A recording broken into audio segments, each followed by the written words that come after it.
और इस समय हमारे मंच पर एक ऐसे व्यक्ति बैठे हुए हैं जिन्होंने बलवान बनकर अपनी ताकत दिखाई और ये आगाज बता दिया 1992 का कि अंजाम इस शख्स का क्या रहने वाला है। उसके बाद कभी भी जीवन में पीछे मुड़कर नहीं देखा, हेराफेरी हो या दिल की धड़कन बन जाना हो, सपूत के रूप में लोगों को रुलाना हो या फिर एक के बाद एक सुपर डुपर हिट फिल्में देना हो। 90 के दशक में एक्शन हीरो के रूप में आप सामने आते हैं तो धड़कन में जब प्यार की सांसें आप ले रहे होते हैं तो न जाने कितने ऐसे लाखों युवा होते हैं जिनकी आंखें भरी होती हैं। बहुत बहुत स्वागत है इस मंच पर। शुक्रिया, बहुत बहुत शुक्रिया। और इससे पहले कहूँ Armaan, you are outstanding, you know, big congratulations. वहाँ बैठा था मैं और सोच रहा था कि मैं ऊपर जाके क्या करूँगा यार, वैसे तो टैलेंट है ही नहीं, और once a singer is on stage he steals your heart, so it's very very difficult to get it back. नहीं, मैं आपकी बात नहीं कर रहा था, बाकी लोगों की बात कर रहा था कि भूल जाइए अभी थोड़ी देर के लिए अरमान को, वरना ध्यान नहीं देंगे आप लोग। No, I was just kidding, but outstanding. I think the entire family, you know, बहुत ही अच्छा परिवार, बहुत ही अच्छे लोग, तो गॉड ब्लेस।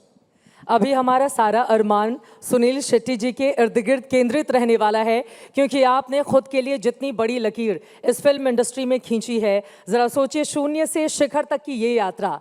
एक पिता जिन्होंने इसी मुंबई में वेटर के तौर पर काम किया और उसको खरीद कर उन तमाम रेस्टोरेंट को आपने अपने पिता को गर्व करने का मौका दिया। एक ऐसे बेटे के तौर पर आपने अपनी पहचान बनाई जिसकी कमी आज जब जेन जी की हम बात करते हैं तो बहुत ज़्यादा खलती है। और एक पिता के तौर पर, और अन्ना आप नाना भी बन चुके हैं, लेकिन आपको देखकर मुझे लग रहा है कि नाना की परिभाषा अब बदलनी होगी। आप इतने फिट और आज के ज़माने के भी तमाम युवाओं को आप चैलेंज कर रहे हैं फिटनेस में। अपने आप को सुनील शेट्टी जी जब पीछे मुड़कर देखते हैं 1990 से लेकर आज तक, खुद को कैसे परिभाषित करेंगे? यानी कहीं ना कहीं मुझे लगता है कि वो जर्नी अब भी शुरू हुई है, ख़त्म नहीं हुई है। चढ़ाव चल ही रहा है, खास करके इसलिए क्योंकि यू नो, अपनों के बाद अपने खुद के की एंट्री के बाद अब परिवार के और बच्चों के बारे में हम सोचते हैं। अब नाना बनाऊं तो उसके बारे में सोच रहा हूँ। लेकिन आई थिंक बहुत ही खूबसूरत जर्नी रही है। कभी सोचा नहीं था कि इस इंडस्ट्री का हिस्सा बनूंगा। मौका मिला था thanks to the martial arts background, और जब मौका मिला तो सोचा, you know, went to dad, क्योंकि डैड की मदद कर रहा था, मैं रेस्टोरेंट में उनके साथ काम कर रहा था। तो उनसे मैंने पूछा था कि डैड, एक मौका मिला है मुझे इंडस्ट्री में। तो उन्होंने बस एक ही कहा कि one life to live, give it your best, लेकिन जो भी कर रहे हो सच्चे दिल से करना, सच बनने, सच को ध्यान में रखते हुए जो भी करना है करना, ऑनेस्टली करना। आई थिंक वहाँ से जर्नी शुरू हुई मेरी। तो always indebted to that father, you know, जिन्होंने ये सोचा कि नहीं यार, बेटे को कुछ और कर दिखाना चाहिए, एंड लेट हिम ट्राई। और आई थिंक आफ्टर दैट मेहनत रही, इस वजह से आज यहाँ हूँ। यकीनन, और आपकी तमाम ऐसी फिल्में हैं जो प्रेरणा से भर देती हैं, लेकिन बॉर्डर के बगैर मुझे लगता है ये चर्चा अधूरी मानी जाएगी। और आज के हमारे जनजी को ये बात खास तौर से सुननी चाहिए, क्योंकि पहले आपने इस फिल्म के लिए मना कर दिया, बाद में आपकी सासू माँ ने मनाया कि नहीं, आपको ये फिल्म करनी चाहिए। वजह क्या थी, और क्या आपको लगता है कि अगर बॉर्डर कहीं से भी मिस हो जाती तो आज सुनील शेट्टी की जितनी भी कलाएँ हैं या जितने रंग हैं जीवन के, उनमें एक रंग जो सबसे ज़्यादा मजबूत है वो अधूरा रहता?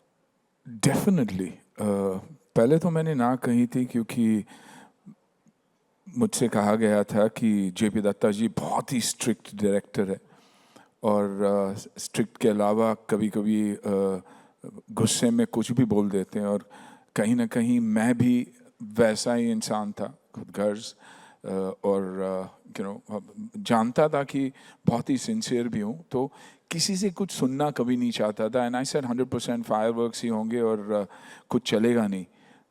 इस वजह से मैंने ना कहा था। सुनने के बावजूद फिर मदर इन लॉ ने कन्विंस किया, मैंने हाँ कहा, सेट पर गया, जेपी जी से मुलाकात हुई, और उस दिन से लेकर आज तक I think we are the best of friends. Friends ही नहीं, भाई कहूँगा। और अगर आज मैं बॉर्डर नहीं करता तो शायद सुनील शेट्टी को लोग याद ही नहीं करते, क्योंकि ये बहुत ही इम्पोर्टेंट फिल्म है मेरी ज़िंदगी का। वो इसलिए क्योंकि आप अपने आर्म्ड फोर्सेस को रिप्रेजेंट कर रहे हो, यू नो, तब वो सोच थी नहीं शायद, because of age and because you know I believed that मेरा उनका जमेगा ही नहीं। I taken it for granted year से था, लेकिन आई थिंक बॉर्डर एक बहुत ही अहम हिस्सा है मेरी ज़िंदगी का। और इसलिए जब महान से कहा गया कि यू नो उसे मौका मिल रहा है बॉर्डर 2 करने के लिए, तो I think we were the first ones to say yes even before listening to the script. 26 जनवरी हो, 15 अगस्त हो, लोग कभी भूलेंगे नहीं, you know, for generations to come. तो आई थिंक बॉर्डर एक बहुत ही अहम हिस्सा है मेरी ज़िंदगी का, एंड ज़िंदगी है कहूँगा when it comes to cinema. बिल्कुल, अब बॉर्डर 2 के लिए आपने क्या आहान को टिप्स दिए मैं उस पर आऊँगी, लेकिन जब भी सुनील शेट्टी से बातचीत करो, मैंने आपके न जाने कितने इंटरव्यू देख डाले हैं और आपकी फिल्मों के हम सब शायद ही कोई यहाँ पर हो जो कायल नहीं हो। जब आपसे बात करो आप बेहद गंभीर संजीदा इंसान, बहुत ज़्यादा इमोशनल नज़र आते हैं, और जब आपकी फिल्मों में जाए तो डैनी को आप उठा लेते हैं, बलवान की बात करें, उसके बाद धड़कन में आपका बिल्कुल अलग अलहदा किरदार था, हेरा फेरी में लोगों को गुदगुदाते हैं, हंसाते हैं, इतने सारे शेड्स जो आपकी ज़िंदगी के हैं, ये एक एक्टर के भीतर कैसे लेकर आते हैं सुनील शेट्टी? आई थिंक तीनों जॉनर्स अब अगर आप देखोगे अलग डिमांड लेकर आती है। यू नो, आप एक्शन की बात करें और डैनी साहब को उठाने की बात करें तो फिज़िकल एस्पेक्ट बहुत ही इम्पॉर्टेंट है, और एक्शन में तब इंजरीज बहुत होते थे क्योंकि हम हमारे स्टंट्स खुद करते थे, तो बहुत ही डिमांडिंग था। और बलवान को लेकर आपने एक बात ज़रूर कहूँगा मैं, अगर सुनील शेट्टी बना और एक एक्शन हीरो बना तो आई थिंक डैनी साहब का बहुत बड़ा हाथ है इसमें, क्योंकि हम क्लाइमैक्स की बात कर रहे थे फिल्म की और रवि दीवान जी बोल रहे थे कि हम ऐसे करेंगे, ये स्टंट करेंगे, वो स्टंट करेंगे। डैनी साहब ने कहा वो सब तो ठीक है यार, कुछ ऐसा कर दिखाओ जिससे ये लड़का एस्टैब्लिश हो जाए, क्योंकि डैनी साहब और मेरी जमती बहुत थी। रवि दीवान अगले दिन आए, मैं अगला दिन आया, मैंने कहा मैं ये करूँगा वो करूँगा, he says no it doesn't work for me, और डैनी साहब ये बात कह रहे हैं। फिर डैनी साहब ने कहा यार इसके पहले मेरी एक फिल्म आई थी खुदा गवाह, जब बच्चन साहब मुझे उठाकर घोड़े से उठाकर लेकर जाते हैं, तो आप बात कर रहे हो अमिताभ बच्चन जी का और आप बात कर रहे हैं डैनी साहब का, 2 of the top most actors in the industry. तो रवि कुछ ऐसा कर जहाँ सुनील मुझे एक झटके में उठाया, अपने कंधे पर लेके जाए और कहीं ना कहीं जाके पटक दे। इससे क्या होगा, ऑडियंस को लगेगा कि यार this is an entry of a hero, जो अमित जी न कर सके और घोड़े से कर सके, इसने खुद उठाकर किया, तो बलवान जो टाइटल है that will be fit for him. I think that was that one shot that established Sunil Shetty the action star. तो यू नो ये है एक्शन का। आप जब धड़कन की बात करते हो तो फ्रॉम अ रोमांटिक पर्सपेक्टिव आपको यहाँ से काम करना पड़ता है, दिल से काम करना पड़ता है, क्योंकि अगर आप दिल से काम नहीं करोगे तो ऑडियंस की जो टेक अवे है वो कभी आपके आंखों से होगी ही नहीं, वो कनेक्ट उनके साथ कभी होगा ही नहीं। तो I think when it's comedy दिल से जोड़ते, व्हेन इट्स रोमांस आप दिल से जोड़ते, एंड व्हेन इट्स कॉमेडी आपको अपने सोल से करना पड़ता है, क्योंकि लोगों को हंसाना बहुत ही मुश्किल है। और मैं एक पोकर फेस्ड एक्टर हूँ, तो मेरे लिए एक अच्छी स्क्रिप्ट, एक अच्छा डायरेक्टर, अच्छे को आर्टिस्ट, एक अच्छी सिचुएशन का होना बहुत बहुत ज़रूरी है। That's the only time I can deliver a comedy. और साथ साथ लोग जो एंड यूजर्स है, जो फिल्म देख रहे हैं, उनका स्टेट ऑफ माइंड क्या है आपको नहीं पता। यू नो, कोई टेंशन में है तो कोई किसी और को कुछ और चीज़ का स्ट्रेस है। तो आई थिंक दैट इज़ वो सबसे मुश्किल अगर परफॉर्मेंस होगा तो I think it's something like a Hera Pheri. Comedy करना, लोगों को हंसाना, लोगों को एंगेज रखना, I think that is the most difficult. अभी तो सभी हेरा फेरी 3 के इंतजार में हैं, लेकिन क्या वो आएगी नहीं आएगी, इसको लेकर सवालों के जवाब आप आगे देंगे। लेकिन एक बार फिर से धड़कन में आपका जो किरदार था वो नेगेटिव था और इसके लिए आपको अवार्ड भी मिला, लेकिन आप कभी इस बात को स्वीकार नहीं यहाँ डिबेटेबल है। मैं नेगेटिव नहीं कहूँगा। आई थिंक हर एक से पूछना चाहूँगा, हर उस लड़की से यहाँ पूछना चाहूँगा कि अगर कोई लड़का आपको जितना आप उससे प्यार करते हो उससे 10 गुना ज़्यादा प्यार करता हो, तो वो नेगेटिव बनता है कि पॉजिटिव बनता है?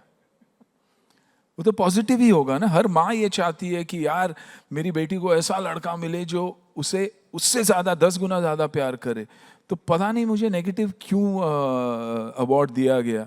मैं तो अंजलि के चक्कर में बाहर निकला था, 500 करोड़ रुपए कमा कर भी लेकर आया, लेकिन वो चला ही नहीं। तो I don't agree that I am negative. Award मेरी ज़िंदगी का पहला अवार्ड था। लोग मुझे वुडन कहते थे कि इसको एक्टिंग आती नहीं, तो मैंने बोला जो आ रहा है वो ले लो, इसलिए मैंने एक्सेप्ट किया था, बाकी नहीं। बाकी मैं अपने आप को हीरो ही मानता हूँ। आई मीन धड़कन फिल्म धड़कन का। की फिल्म में ये बहुत शानदार है, लेकिन कई बार होता क्या है, दूसरों की वाइफ से फिर से शादी करना, शायद ये हो सकता है कि अंजलि का वो प्यार तब तक आपका चलता रहा जब तक खुद सामने आकर शिल्पा शेट्टी ने ये नहीं कह दिया कि अब मैं माँ बनने वाली हूँ, मुझे भूल जाओ। Yes, I think that was वो टर्निंग पॉइंट भी थी फिल्म की। आई थिंक उसके बाद जब एक औरत माँ बनती है, ऐसे उससे खूबसूरत चीज़ है नहीं। तो आई थिंक फॉर श्योर वो टाइम था जब शायद देव को भी रियलाइज़ हुआ कि वो अब मेरी बन नहीं सकती, कभी नहीं बन सकती।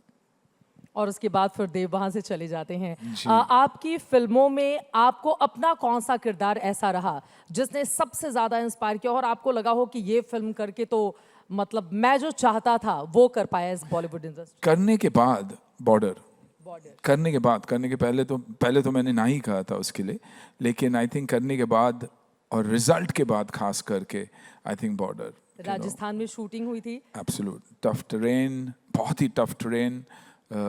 विंटर में शूट करना, समर्स में शूट करना, वो भी रेत में, दोनों both those times were very very difficult times. क्योंकि हम जब रेत की बात करते हैं और विंटर्स की बात करते हैं तो माइनस पता नहीं कितना जाता है, और अब जब रेत में पाँव रखते हो तो it's like putting your water your feet into ice, और वो जो नीचे से हेड शॉक देता है, बहुत ही मुश्किल है। तो टेरेन वाइज ऑल्सो बहुत ही मुश्किल, रोल वाइज ऑल्सो बहुत ही मुश्किल, क्योंकि जब आप एक रियल हीरो का किरदार निभा रहे हो तो आपको पता ही नहीं कि आप जस्टिस कर पा रहे हो कि नहीं। आई थिंक इट्स वेरी डिफिकल्ट। और ऐसे फिल्मों का आना इसलिए भी बहुत ज़रूरी है क्योंकि जब हम सिनेमा हॉल से ऐसी फिल्में देखकर निकलते हैं तो देशभक्ति का जो जज्बा इस तरह की फिल्में हमारे भीतर या हमारे युवाओं के भीतर जगाती हैं, वो बहुत कम मिलता है। वो किताबों में आप नहीं पढ़ा सकते, वो सिनेमा के जरिए आप बच्चों को ज़्यादा बेहतर तरीके से बता सकते हैं।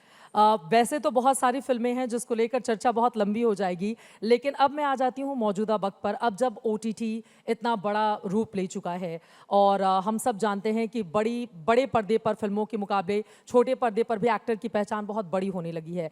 तो अब जहाँ कर आप देखते हैं चुनौतियाँ ज़्यादा एक्टर के तौर पर लोगों की बढ़ गई हैं, या आपको लग रहा है कि ये एक अपॉर्चुनिटी है जो छोटे छोटे शहरों के लोगों को भी बड़ा मौका दे रही है?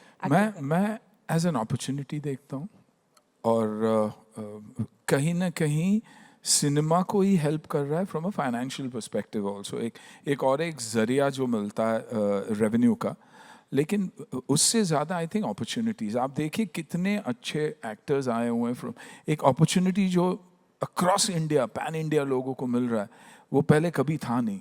एक फिक्स्ड सेट ऑफ एक्टर्स हमेशा काम करते थे फिल्मों में। अब आप देखोगे तो I think every film gives you a gem. यकीनन कुछ OTT पे और आजकल मोबाइल पर भी मैंने देखा है कि लोग जब भी खाली होते हैं फ्लाइट में, खास तौर से हम देखते हैं कि मोबाइल में फिल्में लगा लिया और फिर देखना शुरू कर देते हैं। मोबाइल पे आपके मीम्स भी बहुत ज़्यादा बनते हैं, तो आपके पास पहुंचते हैं? हाँ, 100% पहुंचते हैं, और कभी कभी हंसता भी हूँ और फैसिनेटेड भी रहता हूँ, क्योंकि कहीं ना कहीं देखिए पिछले 7, 8, 10 साल से शायद मैंने वैसा कोई काम नहीं किया है जो बड़े पर्दे पर लोग देखकर खुश हो। मीम्स हमें जिंदा भी रखता है, कभी आप अगर पॉजिटिवली लोगे हर उस मीम को, तो I don't think it is a problem. कहीं ना कहीं आपके फिल्मों को या तो अप्रिशिएट कर रहे हैं या उसका मीम बना कर किसी और सब्जेक्ट के बारे में बात कर रहे हैं, तो I don't think it's how you take it. Social media की चीज़ें बहुत प्रभावित नहीं करती हैं, क्योंकि मीम्स कई बार बहुत अच्छे होते हैं, जैसा कि आपने बताया जी। कि बहुत मज़ा आता है देख के, और कई बार लगता है कि ऐसे क्यों बना दिया, इसमें मेरी छवि को डेंट पहुंचाने की, ख़राब करने की कोशिश की। नहीं, वैसे तो मैं सोचता ही नहीं हूँ। और you know the thing is, एक वर्चुअल वर्ल्ड जो है वो, उससे दूर रहना भी बहुत ज़रूरी है, लेकिन साथ साथ अगर आप देखोगे तो उस वर्ल्ड में रहना भी बहुत ज़रूरी है। तो it is a double edge sword. तो जब आप अच्छी चीज़ें देखते हो, तो जब आप खुश होते हो, तो जब बुरी चीज़ें देखते हो या मीम जिसमें मजाक होता है वो देखते हो, तो बुरे लगने की बात ही नहीं है। इनिशियली होता भी था, but I think over a period of time हम इतने हार्डन्ड हो चुके हैं कि it doesn't make a difference. ये बहुत अच्छी बात आपकी ओर से कही गई है। सुनील जी के बारे में बहुत कम लोगों को ये भी जानकारी होगी कि बलवान के पहले आपने 2 फ़िल्में की थीं, और दोनों नहीं चल पाई, वो पर्दे पर नहीं आ पाई थीं। आई थिंक एक फिल्म की थी मैंने, आरजू मैंने आरज़ू कंप्लीट की फ़िल्म। थी। आरजू वाज 199% कंप्लीट। और प्रोड्यूसर और डायरेक्टर के बीच में प्रॉब्लम हो गया था, जिस वजह से वो फिल्म शेल्व हुई। So for a newcomer with no film background, ये बहुत ही बड़ा झटका था। लेकिन आई थिंक तब तब की सोच अलग थी। तब हम खुद सोचते थे, अब लोग हमें मजबूर करते हैं सोचने के लिए। तो मुझे कभी स्ट्रेस नहीं हुआ था। I saw it as an opportunity कि ये मेरी एक्टिंग एकेडमी थी, ये मेरा एक्टिंग क्लासेस था, जहाँ मैं फिल्मों के बारे में मैंने सीखी और अगली फिल्म मैंने की। तो पीरियड अलग था, वरना आज के टाइम पे आई थिंक कहीं ना कहीं बच्चे कहते हैं कि डिप्रेशन हो गया, स्ट्रेस हो गई, ये क्या हो गया, ज़िंदगी ख़त्म हो गई। वहाँ तो मैंने उल्टा देखा था। And that is only because ये जो वर्चुअल वर्ल्ड था वो था नहीं। तो हमारी सोच हमारी थी, हमारी फैमिली या क्लोज फ्रेंड्स की थी, और वो हमेशा अगर चीज़ों को पॉजिटिवली देखते थे तो पॉजिटिव था। तो मेरे लिए वो, मैंने पॉजिटिव ही देखा और आगे बढ़ा। लेकिन इस इंडस्ट्री में आप बिल्कुल नए थे, और पहली फिल्म में इस तरह की असफलता मिल जाना, क्योंकि पिछले साल इसी मंच पर आइडियाज़ ऑफ इंडिया में आमिर खान आए हुए थे, जी। तो उनकी फिल्में जब फ्लॉप हो जाती हैं तो मैंने पूछा आपका रिएक्शन क्या होता है। उनका जवाब था, मैं 3-4 दिनों के लिए कमरे में अपने आप को बंद कर लेता हूँ, मैं खूब रोता हूँ, और जब मैं बिल्कुल ठीक हो जाता हूँ तब मैं बाहर निकलता हूँ। तो सुनील शेट्टी जी की फिल्में अगर अच्छा काम नहीं कर पाई, तो वो अपने आप को किस तरह से तैयार करते हैं आगे की चुनौतियों के लिए? आई थिंक कहीं ना कहीं, देखिए, 120 या 130 फिल्में कर चुका हूँ, उसमें शायद 50% फ्लॉप ही होंगे। लेकिन कहीं ना कहीं हमें यू नो अपने आप को प्रेप करना पड़ता है, ये देखना पड़ता है कि what is the reason for the failure. क्या मैं कंटिन्यूसली सिमिलर कंटेंट दे रहा हूँ, या क्या मैं अपने फिल्म पे काम नहीं कर रहा हूँ। एंड इट्स ओनली ह्यूमन कि आप रोए, आप अपने आप को एक्सप्रेस करें, और एक टाइम पीरियड होता है। कुछ लोग ऐसे होते हैं कि महीनों तक वो फीलिंग लेकर चलते हैं। तो I think it's depends on every individual, और मैंने भी रियलाइज़ किया ये कि ये होता है। लेकिन अगर वो आप मेंटली स्ट्रांग हो और आपने ये डिसाइड कर लिया कि नहीं यार, 10 दिन के बाद तो मैं ठीक ही होता हूँ या बेटर होता हूँ, अगर वो पीरियड को मैं कम करूँ, और दिस इज एक्चुअल मैनिफेस्टेशन। अगर हम वैसे, मेरे जिंदगी में मैंने ये देखा है कि इफ समवन हर्ट्स मी, पहले बहुत दिनों तक ये चलता रहता था, लेकिन अब मैंने ये डिसाइड कर लिया, that's his decision, her decision. मैं जितनी जल्दी हो सकूं, I will get back on my feet. And it actually happens, it has actually happened. जैसे कि मैंने कहा, 10 साल हो गए, मैंने कोई ऐसी फिल्म दी ही नहीं या की ही नहीं, 6-7 साल तो रहा भी नहीं। लेकिन आज अगर सुनील शेट्टी रेलेवेंट है, that is because of that mind set. That is because I believe कि मेरे में बहुत कुछ है देने के लिए, और सिर्फ बॉक्स ऑफिस नहीं। बॉक्स ऑफिस तो एक नंबर है, बिल्कुल। इंसानियत है जो एक सफर को खूबसूरत बनाता है, आई थिंक। और वो मैं रहा हूँ, मैं सच रहा हूँ अपने लोगों के साथ, अपने काम के साथ, और जो कुछ मैं करता हूँ वो मैं 100% अपने आप को देता हूँ। तो कहीं ना कहीं रेलेवेंस आई गई। Everybody can't be an Armaan, I can't have that voice, I can't be a singer, but that's not the end of the world for me. I have to see उससे मुझे क्या सीखने मिलता है, वो इम्पॉर्टेंट है मेरे लिए। और अगर वो मैं अडेप्ट कर लेता हूँ, तो I think I can make my self a better person, you know, and that is the beauty. आप इतनी सच्चाई से साफगोई से बातें कहते हैं, लेकिन बॉलीवुड इंडस्ट्री को लेकर क्या वास्तव में जो इतने सच्चे और अच्छे इंसान होते हैं उनके लिए जगह बन पाती है या उनके लिए स्ट्रगल कहीं ज़्यादा होता है? आई थिंक क्योंकि एक्टर हो, स्पोर्ट्समैन हो, पॉलिटिशियन हो, सिंगर हो, एंटरटेनर हो, वो हमेशा पब्लिक में के आंखों में रहता है और बहुत सारे कमेंट्स उसके ऊपर होते हैं, नेगेटिव, पॉजिटिव, इसलिए वो मुश्किल होता है। अच्छे लोग तो सब दुनिया में ही हैं, अच्छे लोग हैं। इट्स वो अच्छाई को आप कैसे बाहर लेकर आते हो या कैसे अपने आप को एक्सप्रेस करते हो, वो इम्पोर्टेंट है। आई थिंक उसके लिए रूट्स का होना बहुत ज़रूरी है। अगर आपके रूट स्ट्रांग हो, यू नो, तो ऑटोमेटिकली ग्रैटिट्यूड, सिंपैथी, एम्पैथी, वो सब आप में होगा ही है, तो वो अच्छाई अपने आप बाहर आती है। आई डोंट थिंक कि बॉलीवुड में अच्छे लोग नहीं हैं। You know the thing is, एक नैरेटिव हमेशा होता है बॉलीवुड के बारे में कि अरे नहीं यार, ड्रग्स के मामले में हो तो बॉलीवुड है, मी टू है तो बॉलीवुड है, ये है तो बॉलीवुड है। ऐसा नहीं है, ऐसा नहीं है। You know, there are beautiful people in this industry. बहुत कम लोग होते हैं खासतौर से इस इंडस्ट्री के जो इतनी साफगोई से आकर इंडस्ट्री के बारे में बात करते हैं। ये बिल्कुल सही बात है कि बहुत ग्रे एरिया का जिक्र अक्सर होता है बॉलीवुड के, जो अच्छाइयाँ हैं कहीं ना कहीं वो छिप जाती हैं। वो सिर्फ बॉलीवुड के बारे में नहीं है, आप अगर लाइफ में भी देखोगे तो वैसा ही है, क्योंकि अब्यूज इज व्यूज। टीआरपी तब मिलती है जब आप गाली देते हो। It's not about whether the news is right, it's about whether the news is first. क्या मैं न्यूज पहले डाल रहा हूं? Okay, I get my I balls.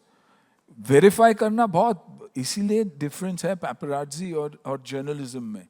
इसलिए हम चाहते हैं कि journalism comes back, authentic, beautiful news is shared.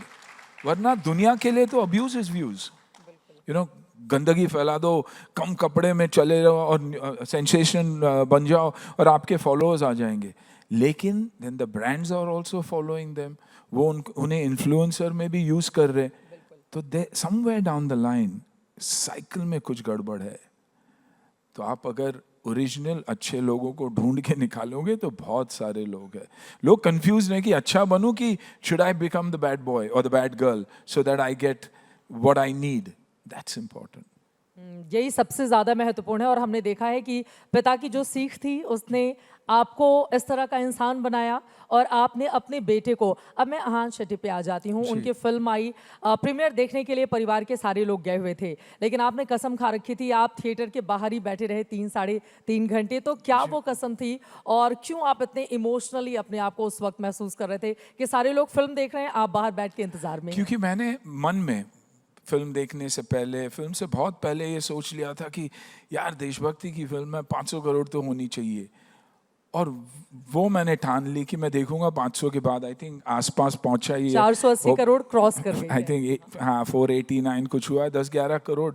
I think पिता के प्यार के चक्कर में ऊपर वाला दे ही दे देगा, 500 के मार्क तक पहुंचाना ही चाहिए। तो जस्ट सोचा था, एक इमोशन था, and I stuck to that। मैंने देखी नहीं है फिल्म अभी भी फिल्म नहीं, जब तक 500 करोड़ की नहीं हो जाती तब तक आप नहीं नहीं, देखते? एक फ्रेम नहीं देखी है मैंने। मन होता है कि एक बार देख लो, सब लोग इतनी तारीफ कर रहे हैं। 100% बाहर जाके खड़े होके साउंड सुनता था कि आहान की डायलॉग डिलीवरी कैसे है, लेकिन देखा नहीं मैंने। जब वो फिल्म इंडस्ट्री में आ रहे थे, एक पिता होने के नाते क्या टिप्स दिए थे आपने? यही कि एक अच्छा इंसान बन के निकलना, सबसे इम्पोर्टेंट ये बात है कि सच्चाई के साथ टिके रहो, बाकी जर्नी परफेक्ट हो जाएगी। अपने प्रोड्यूसर को, मैं बार बार कहता हूँ, प्रोड्यूसर को सबसे ज़्यादा इज्जत देना, क्योंकि लक्ष्मी वो लेकर आता है। और हमारी इंडस्ट्री हमारे प्रोड्यूसर्स को प्रोडक्शन बॉय की तरह ट्रीट करते हैं, वो मत करने देना। जिसकी लक्ष्मी लगी हुई है उसके साथ टिके रहना और हमेशा उसका साथ देना। हमेशा कोई तकलीफ हुई तो अपनी फीस के बारे में मत सोचना, छोड़ देना सब कुछ, but make sure you deliver that film for your producer. You know, जो प्रॉब्लम आज हम फेस कर रहे हैं इंडस्ट्री में, कि जो हाईज एंड लोज हम देख रहे हैं हिंदी फिल्मों के, ये इसी वजह से है। क्योंकि जो लक्ष्मी लेकर आता है हम उसे वो रिस्पेक्ट नहीं देते जितना हम डायरेक्टर्स को देते हैं या बाकी टेक्नीशियंस को देते। सो प्रोड्यूसर को रिस्पेक्ट करना बहुत ज़रूरी है। आप जब इस तरह की बातें करते हैं तो ज़हन में आता है बहुत सारी किताबें क्या सुनील शेट्टी पढ़ते हैं, क्योंकि ऐसी भारी भरकम बातें, आदर्शवादी बातें, क्या इसके लिए कुछ खास अपने भीतर आत्मसात किया हुआ है आपने? जी, मैंने अपने पिताजी को देखा है। 9 साल का वो बच्चा, उसके बारे में सोचता हूँ। मैंने उनकी वो पसीना देखा है, वो मेहनत देखी है उनकी, वो सच्चाई देखा है, वो स्ट्रगल देखा है, वो सैक्रिफाइस देखा है। तो आई थिंक वो सब देखने के बाद मुझे कुछ देखने की ज़रूरत नहीं। लोग हमेशा कहते हैं, मैं हमेशा कहता हूँ कि बच्चे सुन के नहीं सीखते, बच्चे देख कर सीखते हैं अपने माँ बाप से। एक आंख उनके माँ बाप की तरफ ही है कि मेरे पेरेंट्स का बिहेवियर कैसा है, और अगर वो बिहेवियर सही है तो कोई भी आपके बच्चे को गुमराह नहीं कर सकता, और वो हमेशा सही रास्ते पे ही चलेगा। तो कहीं ना कहीं मैंने माँ बाप के, मम्मी और डैडी का वो सैक्रिफाइस देखा हुआ है, और वो देखने के बाद आई डोंट थिंक और कोई सीख की ज़रूरत है ही। मैं अपने रूट से जुड़ा हुआ हूँ, मैं मैंगलोर से जुड़ा हूँ, अपने दैवों से जुड़ा हूँ, अपनी देवी माँ से जुड़ा हूँ, यू नो। तो उसके बाद नाग देवता से जुड़ा हूँ। सालों साल गांव चला जाता हूँ, बच्चों को लेकर वहाँ जाता हूँ। तो इसीलिए भारत देश अगर प्रोग्रेस की तरफ है और कोई रोक नहीं सकता, it is because we are connected to our roots. It is only when we are joint family का मतलब वो था कि बच्चों को स्ट्रेस नहीं होता था, क्योंकि माँ नहीं तो नानी, नानी नहीं तो बुआ, बुआ नहीं तो मासी, कोई ना कोई उसको हर स्टेप पे संभाल लेता था। यू नो, आज हम इंडिपेंडेंस की बात करते, independence is not being alone. I feel independence is being with the family. तो कहीं ना कहीं हर चीज़ में, योग में हो, आयुर्वेद में हो, फैमिली वैल्यूज़ में हो, इसलिए भारत टिका हुआ, इसलिए भारत सिर्फ और सिर्फ प्रोग्रेस की ओर बढ़ रहा है। आप महादेव के भी भक्त हैं, जी। देवी माँ की पूजा की आपने बात की, जैसा जी। हमने कांतारा मूवी में देखा था, जी। उस तरह की पूजा अर्चना वहाँ पर जी, होती है। कोला तो बोलते आप हैं जाते उसको। हैं वहाँ पर समय हाँ, निकाल कर? सालों साल मेरी जिंदगी, आई थिंक 64 का हूँ, 65 का होने आया हूँ। आई थिंक 63 इयर्स शायद मैं वहाँ गया हूँ। एक आध बार शायद नहीं गया हूँ, लेकिन हर साल जाता हूँ। और हर साल कोशिश यही रहती है कि पूरी परिवार हम साथ में वहाँ हो। यू नो, वो हमें कनेक्टेड भी रखता है। और मुझसे कहा भी गया है हमेशा, जिसने भी मुझे देखा है, उन्होंने हमेशा मुझसे कहा है कि यू नो, आपकी कुल देवी जो है बहुत ही पावरफुल है, आपको कहीं जाने की ज़रूरत नहीं, आपकी कुल देवी जो है आपको संभाल के रख रही है। वरना सोचिए, 120 फिल्में, एक आप वेटर कहिए, मैनेजर का बेटा आज यहाँ बैठा हुआ है, क्यों, कैसे हुआ ये? आई थिंक किसी ना किसी का तो आशीर्वाद है ही, एंड आई थिंक वो कुल देवी का आशीर्वाद है, वो भगवान का आशीर्वाद है। ये अपने आप में बेहद दिलचस्प है। आखिरी सवाल, आथिया उनके हस्बैंड के एल राहुल, जब वो परफॉर्म कर रहे होते हैं मैदान में, चूंकि आप खुद एक क्रिकेटर रहे हैं, आपको बहुत शौक भी है देखने का, अक्सर आप टिप्स भी देते रहते हैं, तो उस समय क्या दिल थाम कर, दिल की धड़कनें बढ़ाकर आप टीवी स्क्रीन पर देख रहे होते हैं मैच, या फिर बिल्कुल ऐसे ही जैसा कि बॉर्डर 2 के दौरान? बॉर्डर 2 के दौरान मैं बाहर। मैच बिल्कुल नहीं देखता, क्योंकि एविड क्रिकेट फैन हूँ, तो बिल्कुल नहीं देखता। सुनता हूँ, कमेंट्री भी नहीं सुनता, बीवी को सुनता हूँ, अंदर बैठ के चिल्लाते रहती है, उसके एक्सप्रेशंस को समझ लेता हूँ, लेकिन हाइलाइट्स ज़रूर देखता हूँ, क्योंकि तब सब कुछ ईज आउट हो चुका है। और बहुत घबराता हूँ मैं, एक्चुअली बहुत ही नर्वस हो जाता हूँ, क्योंकि बच्चा है, यू नो, एंड हम यही चाहते हैं कि दे डू वेल। और ख़ास करके इसलिए भी क्योंकि कहीं कमेंट्स बहुत होते हैं, और आप अपना नहीं पढ़ते, और आपके खुद के कमेंट्स आप पर इम्पैक्ट नहीं करते, लेकिन बच्चों का कुछ भी हो तो it effects a parent. So from that point of view मैं कभी गेम नहीं देखता। समय हमें इतने की ही इजाजत देता है, चलते चलते 2 लाइन में सफलता का मंत्र सुनील शेट्टी के लिए क्या है? आई थिंक यही कि बी इंडेटेड, ग्रैटिट्यूड, और अगर कुछ कर सकूं इसके बाद, that will impact the lifes of people और लोगों के लिए कुछ अच्छा कर सकूं, आई थिंक वो मेरे लिए सफलता रहेगा। क्योंकि सफलता के साथ साथ रिस्पॉन्सिबिलिटीज़ बहुत आते हैं, एंड आई थिंक सफल होना, आप मेहनत करोगे तो आसान है, सफल रहना और कुछ इम्पैक्ट करना वो बहुत इम्पॉर्टेंट है। यकीनन सफलता तो मिल जाती है 1-2 फिल्मों को करने के बाद भी, लेकिन उस पर टिके रहना और लगातार उस तरह की परफॉर्मेंस करते रहना, उसी का नाम सुनील शेट्टी है। बहुत बहुत धन्यवाद हमारे साथ एबीपी न्यूज़ के इस मंच पर आने के लिए और इतने खूबसूरत तरीके से अपने जर्नी को हमारे दर्शकों के सामने रखने के लिए। शुक्रिया, thank you very very much. Thank you so much.